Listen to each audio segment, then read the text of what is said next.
The system of electoral colleges was created by America's founding fathers who were worried about numerous things, such as having a candidate that represented the entire country and ensuring that voters picked the best qualified candidate, which, let me just say straightforward, it's not Donald Trump. The founding fathers were also concerned with the discrepancies in state populations. Thus, they created the electoral colleges system. Electoral colleges work like this. 538 electors exist. Each state gets two electors for each senator and one per each member of the House of Representatives.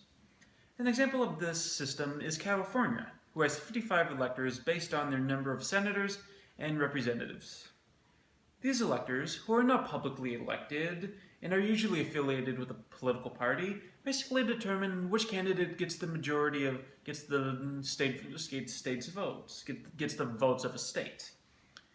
When a presidential election is held, the electoral colleges of each state gather together to count the votes. If a majority of any number is found, all the votes, even the one for the opposing candidate, go to the majority winner. Sounds terrible, doesn't it? It gets worse.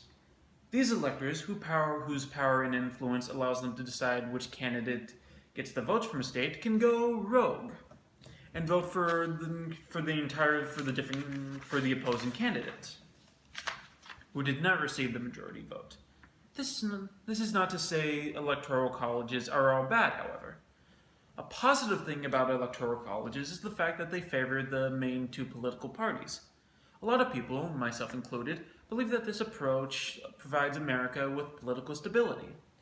At the end of the day, however, the problems of electoral colleges significantly outweigh the pros. The problem I find the most troubling is the fact that no matter the voting difference, all of the state votes go to the majority winner. To me, this does not represent democracy. As in an election, every vote should count. Having a candidate receive 0 votes due to not receiving the majority approval will often significantly hurt their chances to be elected. My solution to this is to simply find another approach. Throw the baby out with the bathwater. The approach I favor is using the system called instant runoff voting, or RIV. In my opinion, RIV is how national elections should be held. Voters in the RIV system would rank their first, second, and third candidates on their voting ballot. If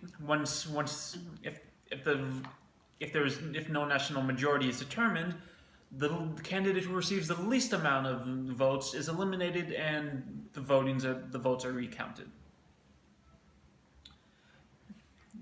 Until the votes are recounted until a majority is found. Not only does the system allow every vote to count for its intended purpose, it also simplifies the issue with electoral colleges. One of the main issues with electoral colleges is that a constitutional amendment is needed to abolish them.